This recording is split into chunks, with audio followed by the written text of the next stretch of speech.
अब देखिए इसका एपिसोड 2 में देख लीजिए, वीडियो कट गई थी बीच से। क्वेश्चन नंबर 40 क्या कहता है कि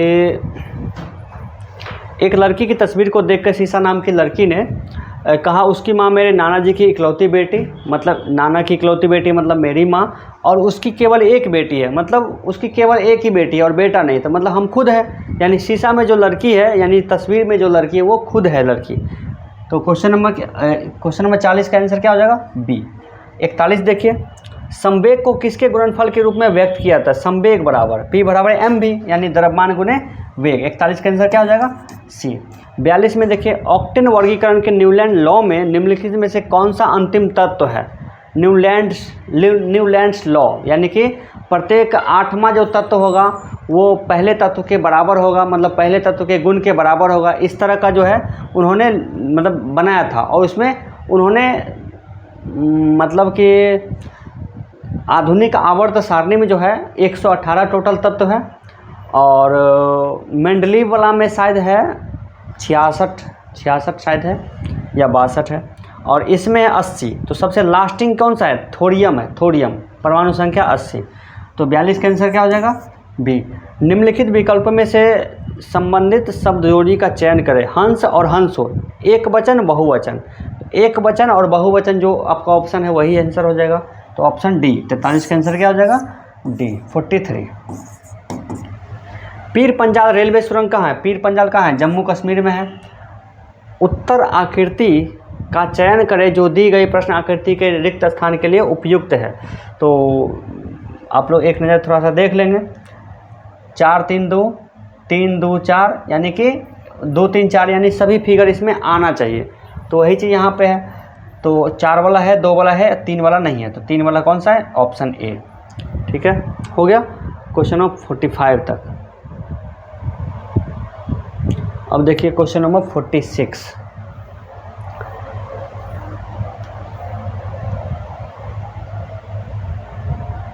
क्वेश्चन नंबर 46 देखिए क्या कहता है कि 9.5% साधारण ब्याज की दर से कोई राशि 6 वर्ष में 942 हो जाती है। आरंभ में किया गया निवेश कितना था?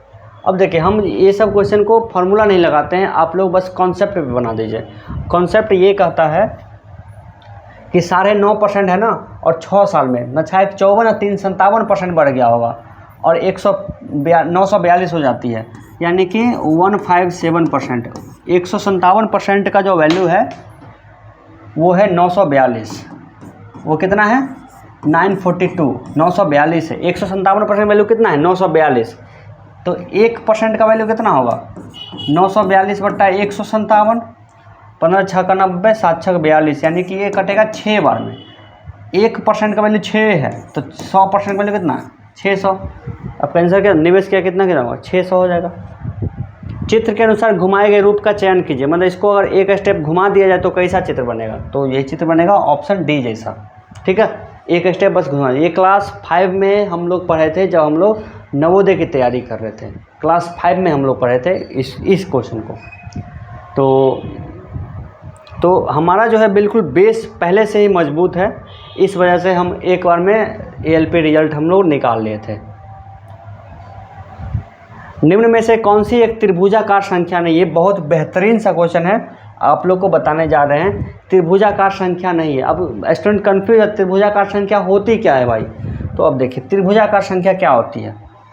तो ये हो गया, 1 हो गया,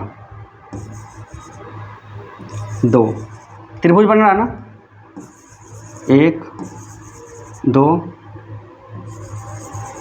3 त्रिभुज बन गया ना। तो फिर देखिए 1 2 3 4। तो त्रिभुजाकार जो संख्या होती है ना, 1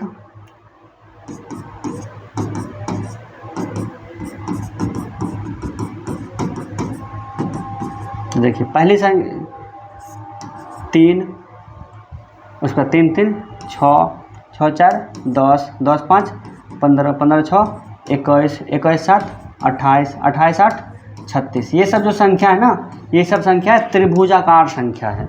तो इसमें देखिए कौन सा संख्या, तो कौन सी त्रिभुजाकार संख्या नहीं है? तो 3 6 10 15, 3 6 10 15, 3 10 15 है, 5 नहीं है त्रिभुजाकार संख्या। कॉन्सेप्ट समझ गए कैसे बनता है? तो इसी तरह से बनता है। यहाँ पे एक गोली रहता है ना, कंचा, जो बच्चा खेलता है, उससे आप बना के देखिएगा, अच्छा बनेगा। अब देखिए 49, दिए गए वक्तव्य को सच मानकर चले और यह तय करे कि कौन से निष्कर्ष वक्तव्य में से निश्चित रूप से निकाले जा सकते हैं। वक्तव्य 1 है, कुछ फल सब्जियां हैं, कुछ सब्जियां खाद्य नहीं है। ठीक है, तो इस तरह क्वेश्चन कैसे बनता है? कुछ फल सब्जियां हैं, तो कुछ फल जो है वो सब्जी है, कुछ फल जो है वो सब्जी है, और कुछ सब्जी खाद्य नहीं है। अब ये हो गया फल, ये होगा सब्जी, और कुछ सब्जी जो खाद्य नहीं है, खाद्य नहीं मतलब इसमें टच नहीं करेगा, तो क्या हो जाएगा? कुछ फल खाद्य नहीं है, कुछ सब्जियां फल है।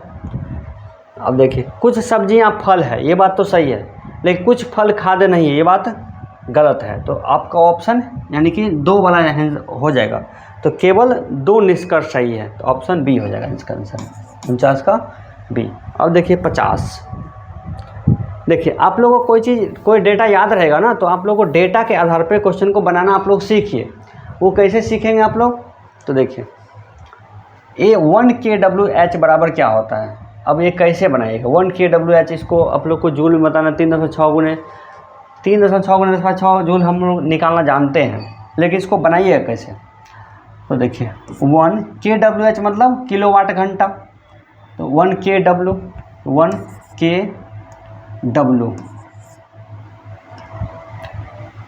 तो अब देखिए kW, तो 1K मतलब 1000, किलो मतलब 1000, और गुना ये घंटा है ना, घंटा मतलब 1 घंटा में 3600 सेकेंड होता है, और यहाँ पे वाट सेकेंड, इसको किस जूल मतलब वाट सेकेंड।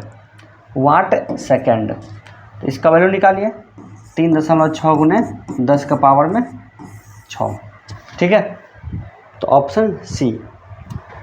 51 में देखिए, फरवरी 2018 से कोलकाता की IPL team Kolkata night Riders के मालिक कौन है? आप लोग क्रिकेट से इंटरेस्ट रखते हैं तो आप लोगों को पता ही होगा, शाहरुख खान है कोलकाता का मालिक सब दिन से। 52 देखिए, निम्न में से कौन 15376 का वर्गमूल है? अब इसको भी देखिए, वर्गमूल निकालने की ज़रूरत है नहीं, कैसे निकलेगा? 6 है ना इकाई का स्थान पे, तो देखिए कौन कौन सा ऑप्शन हमारा हो सकता है। 88 64 ये नहीं होगा, 4 चौका 16 ये हो सकता है, 2 दूना 4 ये नहीं होगा, 4 चौका 16 ये हो सकता है। अब देखिए बी होगा या फिर सी होगा आंसर, या तो होगा बी या तो होगा सी। अब देखिए बी होगा या सी होगा। सी देखिए 13 को 13 से गुना के 169 आता है, और 12 को 12 से गुना के 144 आता है, तो 144 से जस्ट आगे 153 है, तो आपका 100% क्या होगा? बी वाला होगा। ठीक है, तो आपका आंसर क्या हो जाएगा? बी हो जाएगा। बिना बनाए क्वेश्चन को हम बना दिए, यही आपको माइंड रखना आपको एग्ज़ाम में। और ये सब कैसे पॉसिबल होगा? जब आप लोग इसको अच्छे से पढ़ेंगे तब। अभी भी मौका है, टाइम ज़्यादा गुजरा नहीं है, अभी भी आप लोग बिल्कुल शुरू से पढ़ के इस एग्ज़ाम को निकाल सकते हैं। यहाँ देखिए इसका फॉर्मूला होता है कुछ, इसका फॉर्मूला होता है DE स्क्वायर बराबर BD गुने AB। ठीक है, अब ऊपर चाप AB को AB बराबर 12, AB हो गया 12, चलिए AB हो गया 12 गुने BD, क्या BD हमें चाहिए, DE 8 है, तो 8 का स्क्वायर हो गया, इसका वैल्यू मान लीजिए x, 88 64 बट्टा 12, 64 बट्टा 12,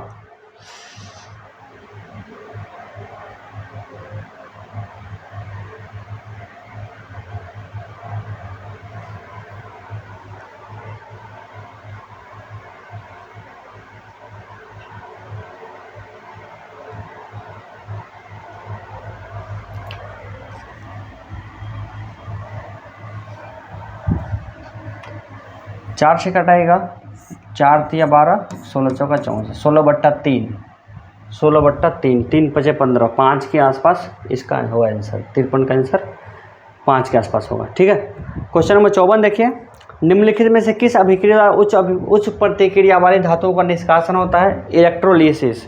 आप लोग को पानी में से हाइड्रोजन को अलग करना हो, कैसे निकालिएगा?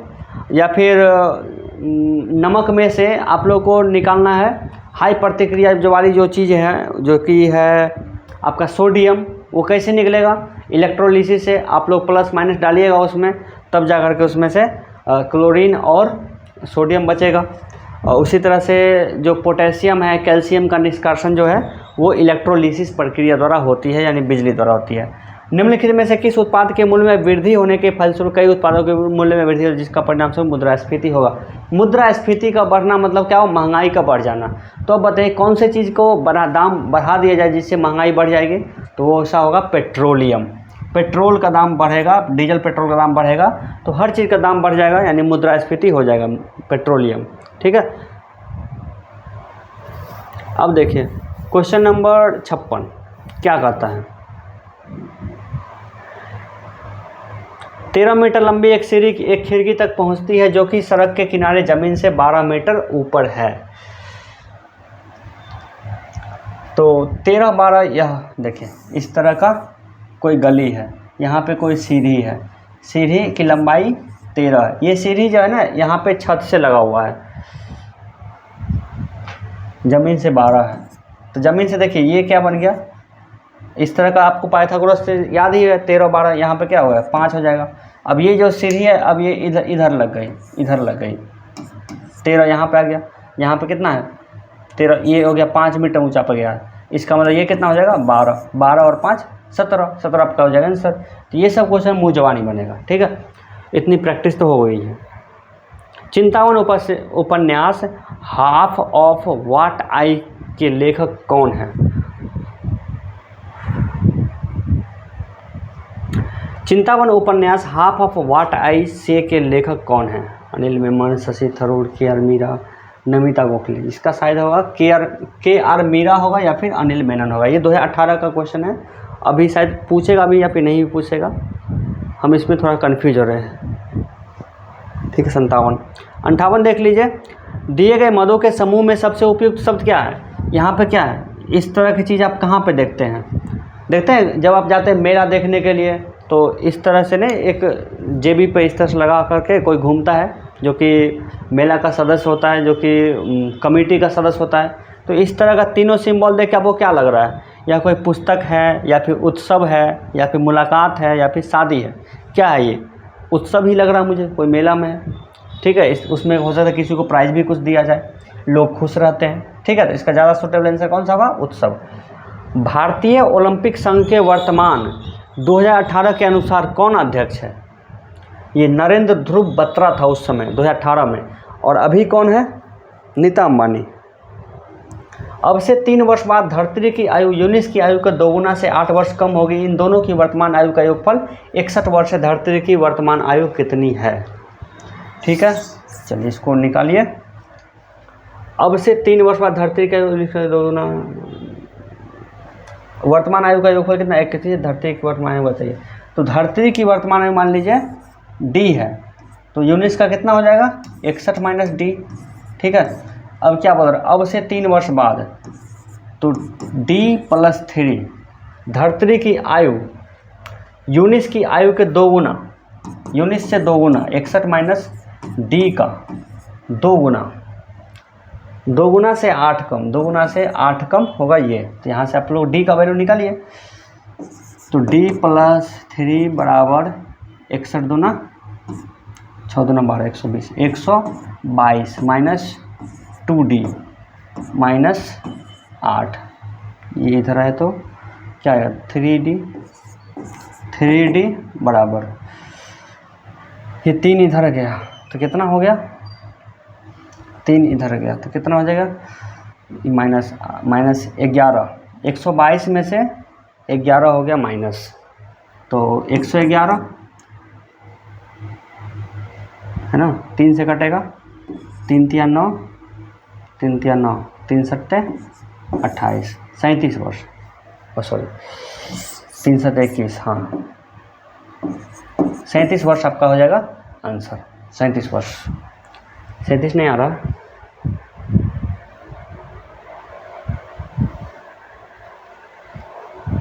दो गुना से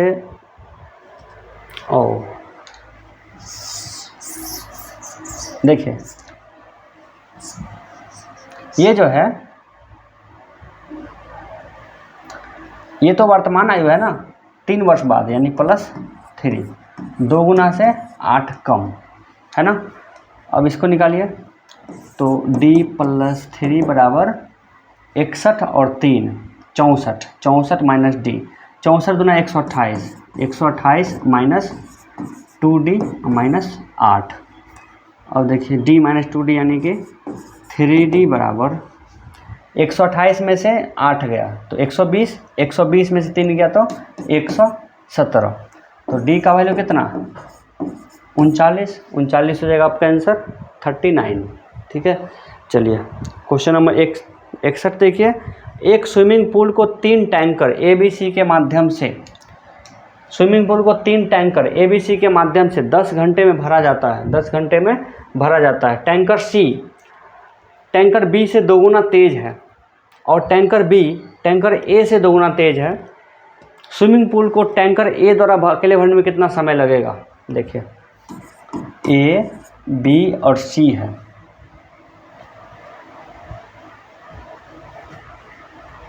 टैंकर C B से 2 गुना है, C जो है ना B से 2 गुना है, 2 गुना तेज है। C जो है ना वो B से 2 गुना है और A से 2 गुना A है। 1 लीटर ये भरता है, 2 लीटर ये भरता है और 4 लीटर ये भरेगा।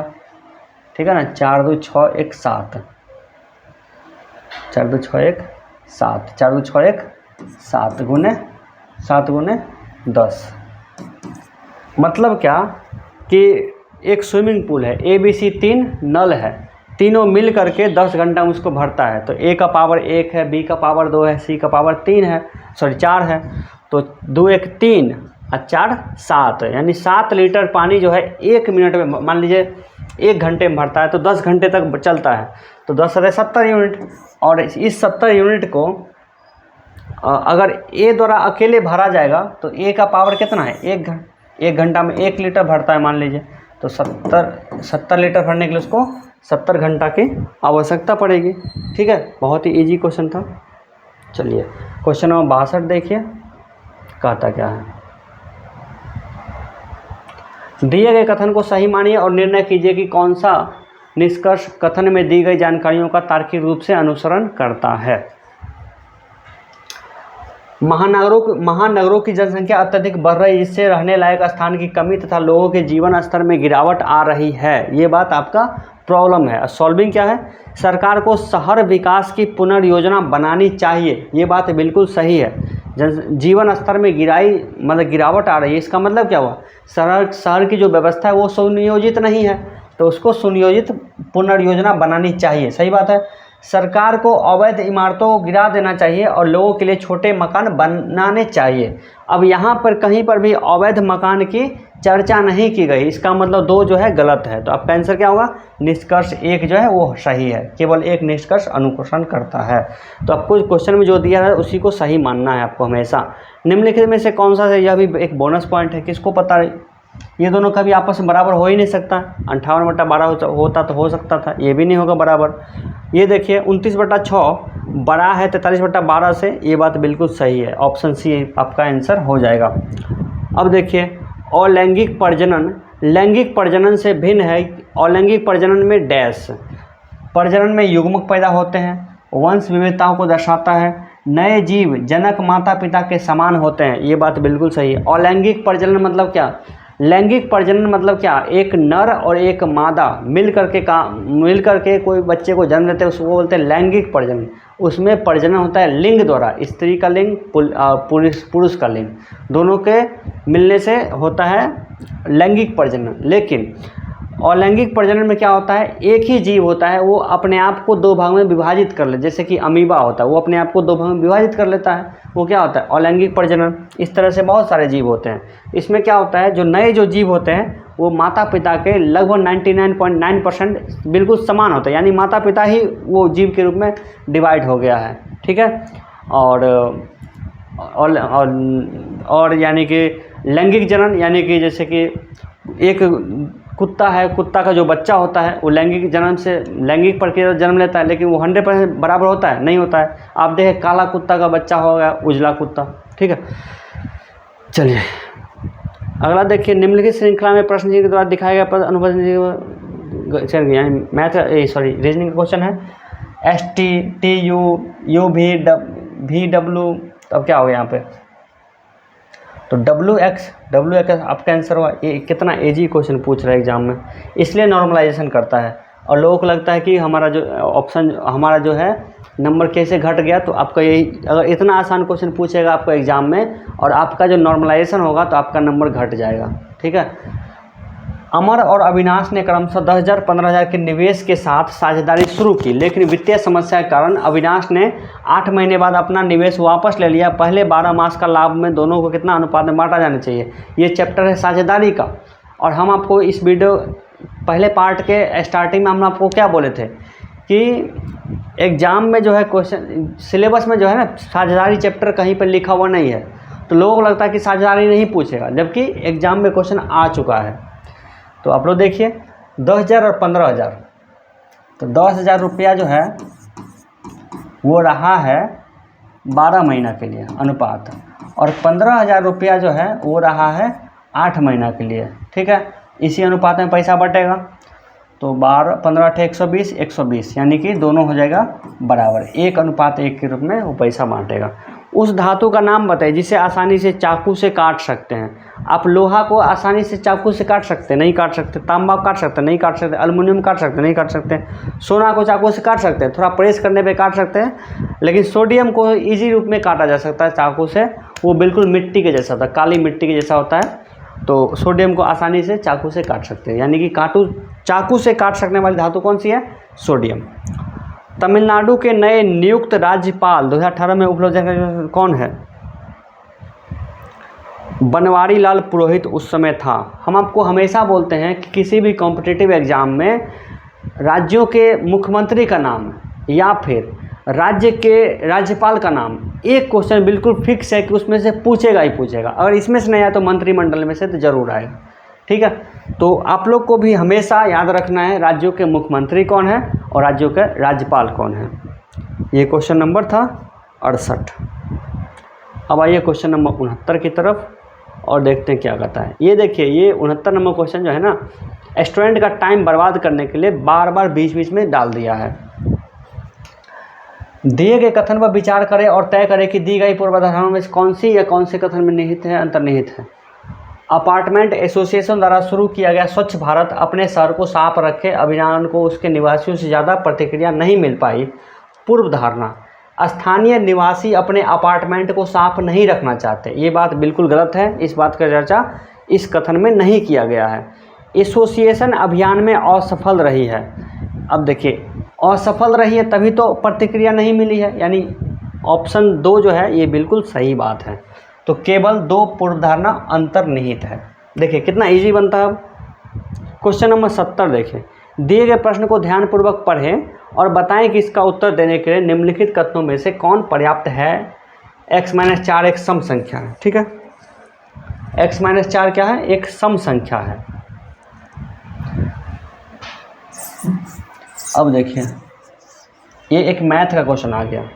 x-5 एक सम संख्या है, तो अब देखिए 2 विषम संख्या को माइनस करेंगे तो हमें सम संख्या मिलेगी। विषम संख्या का माइनस करने पे सम संख्या मिलती है, यानी x अगर 15 रहता, 15 - 5 यानी कि 10 हो जाता। x एक, अब देखिए x-15 एक पूर्णांक है, तो पूर्णांक तो कोई भी संख्या हो सकता है, तो ऑप्शन 1 सही नहीं है। x-10 एक विषम पूर्णांक है, x-10 एक विषम पूर्णांक है, यानी 15 - 10 बराबर कितना 5 होगा। यानी ये जो कथन 2 है ना ये बिल्कुल सही है, और ऑप्शन ये कथन 1 सही नहीं है। तो इसका क्या होगा आंसर, कथन 2 सही है, 1 सही नहीं है। ठीक है, 71 नंबर क्वेश्चन। इस तरह क्वेश्चन एक और बना चुके हैं आप लोग। दिए गए वस्तुओं के समूह के संबंध में सबसे उचित शब्द का चयन करें। ये आपको क्या दर्शाता है, ये कंप्यूटर है, ये है डिस्क, CD वाला डिस्क, ये कैमरा है, कंप्यूटर कैमरा डिस्क। अब देखिए ऑप्शन देखिए, ये चित्र है, चित्र को डिनोट करता है नहीं, प्रौद्योगिकी को डिनोट करता है, हो सकता है, संस्कृति नहीं, फाइन आर्ट नहीं। तो आपका जो ज़्यादा सूटेबल है चित्र, कैमरा देख के आप चित्र बोल सकते हैं, लेकिन प्रौद्योगिकी ज़्यादा सही रहेगा, यानी कि यह एक बिजनेस है। अब देखिए 72, एक रेलगाड़ी 90 किलोमीटर प्रति घंटे की चाल से 100 मीटर लंबे पुल को पार करने के लिए 10 सेकंड का समय लेती है। 10 सेकंड का समय लेती है 100 मीटर लंबे पुल को पार करने के लिए। रेलगाड़ी की लंबाई मीटर में बताइए। तो सबसे पहले तो रेलगाड़ी का जो है ना ये स्पीड 90 को बदलना होगा मीटर प्रति सेकंड में। तो 90 गुने 5/18 यानी कि 25 मीटर प्रति सेकंड। अब देखिए रेलगाड़ी की लंबाई मीटर में बताइए, तो दूरी बराबर, तो अब देखिए 10 सेकंड पार कर लेती है ना, तो समय बराबर दूरी बट्टा चाल। तो 100 मीटर लंबा पुल है और रेलगाड़ी की लंबाई इसमें ऐड हो जाएगी। अब बट्टा इसका स्पीड कितना है रेल का, तो समय बराबर दूरी बट्टा चाल। अब इसका वैल्यू निकालिए, 25 दाएँ 250, 250 बराबर 100 प्लस एक्स, तो एक्स बराबर कितना हो जाएगा 150 आपका आंसर। ठीक है। अब देखिए सुबह एक्स और वाई एक पार्क में एक दूसरे की ओर चल रहे हैं। जब वो एक दूसरे से मिलते हैं तो वाई की छाया सीधे एक्स के सामने पड़ती है। तो एक्स किस दिशा में मुंह करके खड़ा है। अब देखिए सुबह में मतलब क्या कि सूरज यहाँ पे उगा है ना, और क्या बोल रहा है कि एक की छाया वाई की जो छाया है ना एक्स के सामने पड़ रही है। तो एक्स की छाया जो है सामने पड़ रही है सुबह के समय में, तो इसका मतलब आमने सामने पड़ रही छाया, इसका मतलब क्या हुआ कि वो लोग आपस में एक दूसरे की तरफ बढ़ रहे हैं। यानी एक्स के सामने वाई की छाया पड़ रही है, तो वाई का छाया किधर जाएगा पश्चिम की तरफ। इसका मतलब एक्स जो है पश्चिम से पूरब की ओर आ रही है, यानी कि एक्स का जो मुख है वो किधर होगा पूरब की तरफ ए। अब देखिए दी एसोसिएशन ऑफ स्मॉल बॉब्स पुस्तक के लेखक कौन है जो वर्तमान में अंतर्राष्ट्रीय डबलिन लिटरेरी अवार्ड के लिए चुने गए हैं। वो है कर्ण महाजन, एक अमेरिकी नागरिक है। ठीक है। और लास्ट क्वेश्चन, निम्नलिखित में से कौन सा अम्ल लाल चींटी में उपस्थित। तो लाल चींटी में तो आपको होगा फॉर्मिक एसिड होता है लाल चींटी में। तो आपके सामने ये रहा आपका 75 क्वेश्चन जो कि CBT 1 एग्ज़ाम में पूछा गया था। इसी तरह से टोटल 30 वीडियो बनेगा। हम देखते हैं पहले में क्या रिस्पांस रहता है आप लोग को, फिर हम लोग आगे और सब वीडियो डाल देंगे। आप लोग को तैयारी करना अभी भी बिल्कुल 0 लेवल से, तो आप लोग को मास्टर नोट्स और वीडियो कोचिंग मंगवा लीजिए, आपकी तैयारी हो जाएगी। हमारा एप्लीकेशन है स्मार्ट वीडियो कोचिंग, आपको गूगल प्ले स्टोर में मिल जाएगी, वहाँ से आप लोग डाउनलोड कीजिए और वहीं से आपको सारी जानकारी मिल जाएगी। Thank you so much. आपको फिर से मिलते हैं दूसरे वीडियो में।